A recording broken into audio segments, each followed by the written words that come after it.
విజయవాడ, అమరావతిలో అద్భుతమైన 3 BHK 4 BHK apartments gated కమ్యూనిటీలో సంక్రాంతి స్పెషల్ ఆఫర్ కోసం కింద డిస్క్రిప్షన్ ఉన్న కాంటాక్ట్ నెంబర్కి వాట్సాప్ కాల్ చేయండి. రాజేష్ గారు నమస్తే సార్.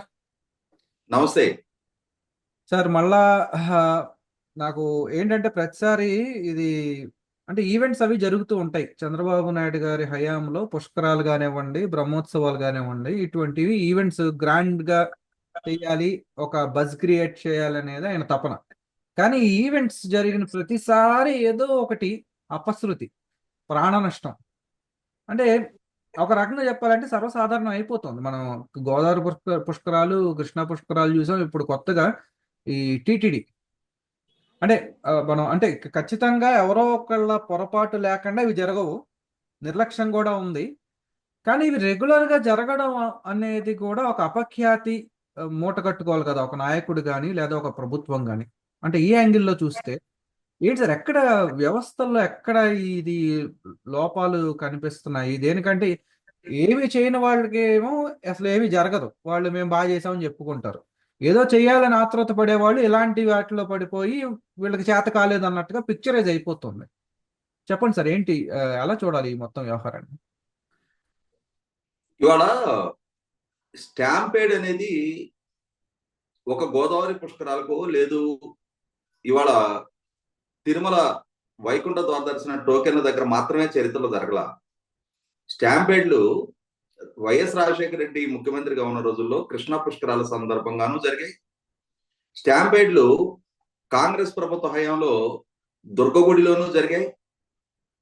అలాగే ఉత్తరాదిలో కుంభకోణాలు క్షమించాలి అలాగే ఉత్తరాదిలో కుంభమేళాలు జరిగిన ప్రతి సందర్భంలో కూడా తొక్కిసలాటలు చోటు చేసుకుంటూనే ఉన్నాయి.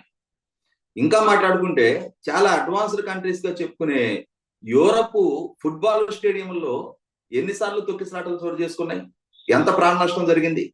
సౌత్ అమెరికాలో ఎన్నిసార్లు తొక్కిసలాటలు చోటు చేసుకున్నాయి. కాబట్టి ఏంటంటే మన దగ్గరికి వచ్చేటప్పటికి ఆంధ్రప్రదేశ్ రాష్ట్రంలో కొన్ని సెలెక్టివ్ ఇన్సిడెంట్స్ ని రాజకీయ కోణంలో వ్యక్తులకు ఆపాదించి నాయకత్వానికి ఆపాదించడం వల్ల, అంటే నిన్న మాజీ మంత్రి రోజా ప్రెస్ మీట్ లో చంద్రబాబు నాయుడు గారు ముఖ్యమంత్రిగా బాధ్యతలు చేపట్టిన ప్రతి సందర్భంలోనూ ప్రాణ నష్టం జరుగుతుంది అని చెప్పని చంద్రబాబు నాయుడు గారి లెగ్ మహిమ అని చెప్పని మాట్లాడుతూ ఉంది. మరి వ్యక్తులకి ఆ విధంగా ఆపాదించడమే కరెక్ట్ అయితే, మరి జగన్మోహన్ రెడ్డి గారు ముఖ్యమంత్రిగా పదవి బాధ్యతలు చేపట్టిన వెంటనే ప్రపంచం కనీ విని ఎరగని కరోనా వచ్చి వేల మంది ప్రాణ నష్టం జరిగింది కదా. మరి అది జగన్మోహన్ రెడ్డి లెగ్ ఎఫెక్ట్ అని చెప్పని మనం ఆయనకు ఆపాదిద్దామా? మరి ఆయన పాలనాహయంలో కూడా కచ్చలూరు బోట్ ప్రమాదం జరిగింది. ఆయన పాలనాహయంలోనే ఎల్జీ పాలిమర్స్ ప్రాణ నష్టం జరిగింది. ఆయన పాలనాహయంలోనే ఇవాళ ఇదే తిరుపతి రూయా హాస్పిటల్లో ప్రభుత్వ పరంగా సక్రమంగా కోవిడ్ పేషెంట్లకు ఆక్సిజన్ సప్లై చేయక ఎంతమంది ప్రాణాలు కోల్పోయారు. ఆయన పాలనాహయంలోనే విజయవాడ కోవిడ్ క్వారంటైన్ సెంటర్ లో ఫైర్ యాక్సిడెంట్ జరిగి ఎంతమంది చనిపోయారు. ఆయన పాలనాహయంలోనే జంగారెడ్డిగూడెం నాటుసారా తాగి 26 మంది ప్రాణాలు కోల్పోయారు. శానిటైజర్లు తాగి 25 మంది చనిపోయారు. కాబట్టి ఏంటంటే కొన్ని సంఘటనలు జరిగిన సందర్భంలో అది వ్యక్తులకు ఆపాదించడం, ఆ పాలకులకు ఆపాదించడం, వాళ్ళు పాలకులుగా ఉన్నారు కాబట్టి ఇటువంటి సంఘటనలు చోటు చేసుకుంటున్నాయని చెప్పని మనకి రాజకీయ కోణంలో మాట్లాడుతూ ఉన్నాం. ఇది 100% వ్యక్తిత్వ హనానికి పాల్పడటం లాంటికి, అంటే ఆ కేటగిరీ కిందకే వస్తుంది. ఆ రోజు జగన్మోహన్ రెడ్డి గారు పాలకుడిగా ఉండటం వల్లే ఇవన్నీ చోటు చేసుకున్నాయంటే కొన్ని ఉంటాయి మానవ తప్పిదాలు. లైక్ ఇప్పుడు అన్నమయ్య ప్రాజెక్ట్ ఉంది. ఆ ప్రాజెక్ట్ గేట్లు మెయింటెనెన్స్ కి ప్రభుత్వ పరంగా బాధ్యతతోటి గ్రాంట్ ఇవ్వని పర్యవసానం, ఆ గేట్లు మెయింటైన్ చేయకుండా స్ట్రక్ అయిపోయి ఉన్న పర్యవసానం, ఒక ప్రాజెక్ట్ బ్రీచ్ అయిపోయింది, విలువైన ప్రాణాలు కోల్పోవడం జరిగింది, విలువైన ఆస్తి నష్టం కూడా జరిగింది. అటువంటి వాటికి ఆ పాలకులను నిందించినా పర్వాలేదు. కానీ ఇవాళ ప్రకృతి వైపరీత్యాలు లేదు, ఇటువంటి అవాంఛనీయ సంఘటన జరిగినప్పుడు పాలకులకు ఆపాదించడం తప్పు, పాలనా పరంగా ఉన్న లోపాలను ఎత్తి చూపాలి. ఇటువంటి సంఘటనకి దారి తీయడానికి పాలనా పరంగా చంద్రబాబు నాయుడు గారి ప్రభుత్వ హయాంలో అడ్మినిస్ట్రేటివ్ ఫెయిల్యూర్స్ ని ఖచ్చితంగా క్వశ్చన్ చేస్తే రాదు. ఏ ప్రభుత్వం అయినా సరే తన పాలనా హయాంలో ఒక దుర్ఘటనకి తన పాలనాపరమైన వైఫల్యాల కారణంగా బాధ్యులైతే 100% ప్రభుత్వాన్ని ఎత్తి చూపడంలో ఎటువంటి వివక్ష మనం ప్రదర్శించవసరంలా. కానీ వ్యక్తులకు ఆపాదించడం అనేది అది చంద్రబాబు నాయుడు గారైనా జగన్మోహన్ రెడ్డి గారైనా రేపు ఇంకొక ముఖ్యమంత్రి వచ్చినా సరే అది వ్యక్తులకు ఆపాదించడం అనేది nothing but association of character. ఇది 100% సమర్థనీయం కాదు. ఖచ్చితంగా అక్కడ వ్యవస్థలో ఫెయిల్యూర్ ఉంది. నిన్న ఈ సంఘటన జరగటంలో పోలీసులు లేదు అక్కడ టీటీడీ అడ్మినిస్ట్రేటివ్ ఆఫీసర్స్ ఆ కన్సర్న్డ్ బైరాగి పట్టెడ పద్మావతి పార్క్ దగ్గర క్రౌడ్ ని హ్యాండిల్ చేయడంలో 100% అట్టర్ ఫెయిల్యూర్ అయ్యారు. అసలు ఆ సంఘటనని అంచనా వేయడంలోనే ఫెయిల్యూర్ అయ్యారు. ఉదయం అంటే 9వ తారీఖు ఉదయం 5 గంటలకి ఓపెన్ చేయాల్సిన కౌంటర్ ని ఆ కౌంటర్ కి భక్తులు 8వ తారీఖు ఉదయం 8:30 నుంచి ఆ క్యూలకు చేరుకుంటున్నారు అన్నప్పుడు అంటే దాదాపుగా ఆల్మోస్ట్ 21 గంటల ముందుగా భక్తులు అక్కడికి రీచ్ అవటం మొదలైంది. క్రమక్రమంగా క్రౌడ్ పెరిగిపోయి చివరికి క్యూ లైన్లు పట్టక ఆ పద్మావతి పార్క్ లో కూర్చోబెట్టారు. ఏం ఫెసిలిటీస్ ఉన్నాయి పద్మావతి పార్క్ లో? ఉదయం నుంచి ఆ క్యూలు ఏర్పాటు చేసిన ప్రాంతాల్లో వాళ్ళకి అంటే టాయిలెట్ ఫెసిలిటీస్ ఉన్నాయా? అక్కడ డ్రింకింగ్ వాటర్ ఫెసిలిటీస్ ఉన్నాయా? ఫుడ్ అందించడం జరిగిందా? ఏ సౌకర్యాలు ఉన్నాయి? అన్ని గంటల పాటు నిలబడి వేచి చూసి చివరికి ఒక ఫ్రస్ట్రేషన్ లోకి వచ్చుంటారు. అటువంటి స్థితిలో ప్రాపర్ లైటింగ్ కూడా లేకుండా 2500 మంది పట్టే పార్క్ లో 4500 మందిని కుక్కి ఆల్ ఆఫ్ సడన్ ఎవరో సిక్ అయ్యారు అని చెప్పని గేట్లు ఓపెన్ చేశారు. సిక్ అయ్యారు అని చెప్పని గేట్లు ఓపెన్ చేసే ముందు ఒక హ్యాండ్ మైక్ లో అనౌన్స్మెంట్ ఇవ్వచ్చు కదా. ఇక్కడ ఒకరికి అనారోగ్య కారణాల రీత్యా గేట్లు ఓపెన్ చేస్తున్నాము, మీరు కౌంటర్లకు వెళ్ళడానికి ఇంకా టైం ఉంది, మేము చెప్పే వరకు మీరు మీ స్థానాలను కూర్చొని ఉండండి, మీరు ఎక్కడ వాళ్ళు అక్కడే ఉండండి, కదలొద్దు అని చెప్పని ఒక 2-3 సార్లు హ్యాండ్ మైక్ లో అనౌన్స్ చేసి అప్పుడు గేట్ ఓపెన్ చేసి ఎలా ఉండేది? ప్రజల్ని అలర్ట్ చేస్తే ఎంత సాఫీగా జరిగిపోయి ఉండేది. కనీసం ఆ మాత్రమే ఎక్విప్మెంట్ కూడా సమకూర్చుకోలేరా? అలా అనౌన్స్ చేసి ఆ సిక్ అయి ఉన్న వాళ్ళని బయటికి తీయాలి అనే ఆలోచన కూడా అధికారులకు తట్టలేదా? కాబట్టి ఏంటంటే అనాలోచితంగా అంటే సిచ్యుయేషన్ ని ప్రాపర్ గా అసర్టైన్ చేయకుండా తీసుకున్న నిర్ణయ పరిశానం ఇటువంటి ప్రాణ నష్టానికి అధికారులు బాధ్యులయ్యారు. ఎస్, ఖచ్చితంగా ఆ అధికారుల మీద చర్యలు ప్రభుత్వ పరంగా తీసుకొని తీరాల్సిందే. ప్రభుత్వం అదే నేను వాళ్ళని ఇమ్మీడియట్ గా సస్పెండ్ చేయడం జరిగింది. అలాగే వాళ్ళని పర్యవేక్షించాల్సిన అధికారులు వాళ్ళ పర్యవేక్షణ లోపం కూడా స్పష్టం అవుతున్న నేపథ్యంలో వాళ్ళని వాళ్ళ స్థానాల్లో నుంచి ట్రాన్స్ఫర్ చేయడం జరిగింది.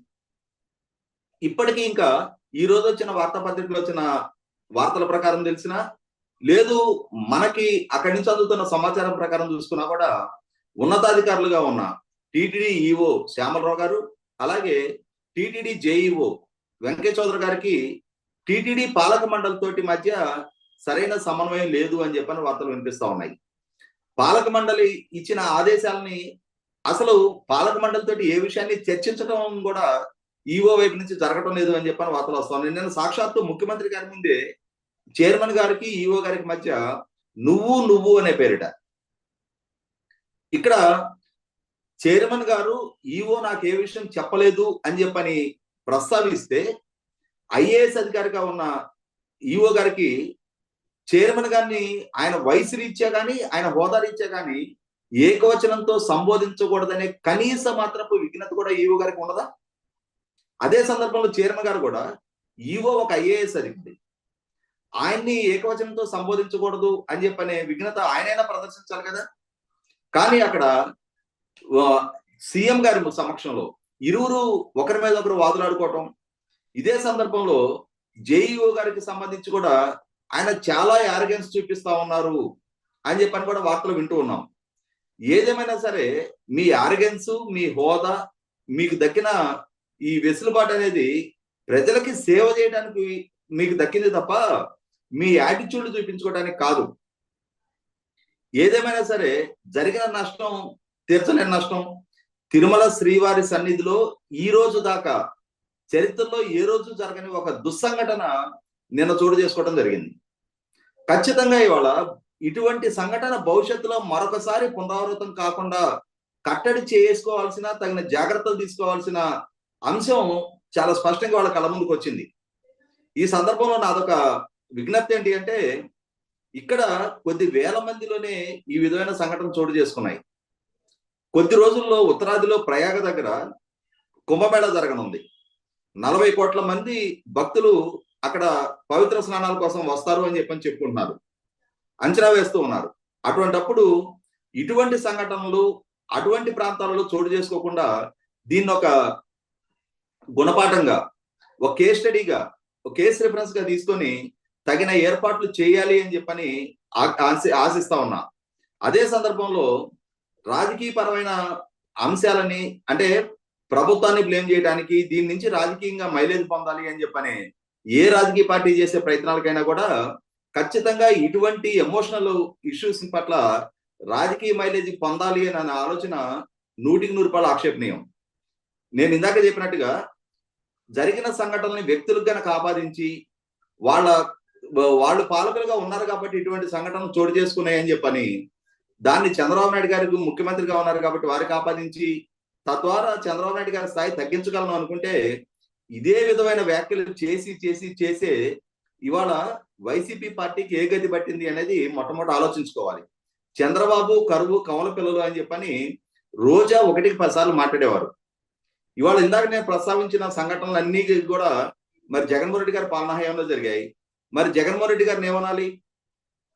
కాబట్టి మొట్టమొదట ఇటువంటి వ్యాఖ్యలు చేసే ముందు వాళ్ళకున్న అనుభవం, వాళ్ళకున్న స్థాయిని కూడా ఒకసారి ఆలోచించుకొని ఇవాళ ప్రజల్లో నాయకులుగా చలామణి అయ్యే వాళ్ళు ఏ వ్యాఖ్యలు చేయొచ్చు, చేయకూడదనే విఘ్నత పాటిస్తే అందరికీ శ్రేయస్కరం.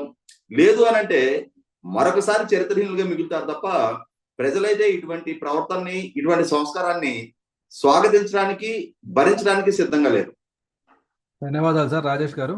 చనిపోయిన వారి కుటుంబాలకి ప్రగాఢ సానుభూతి, సంతాపం తెలియజేస్తూ ఈ సవాళ్ళ మీద పేలాలు ఏరుకునే బ్యాచ్ కాస్త విశ్రాంతి తీసుకోవాలని కోరుకుందాం సార్. ధన్యవాదాలు.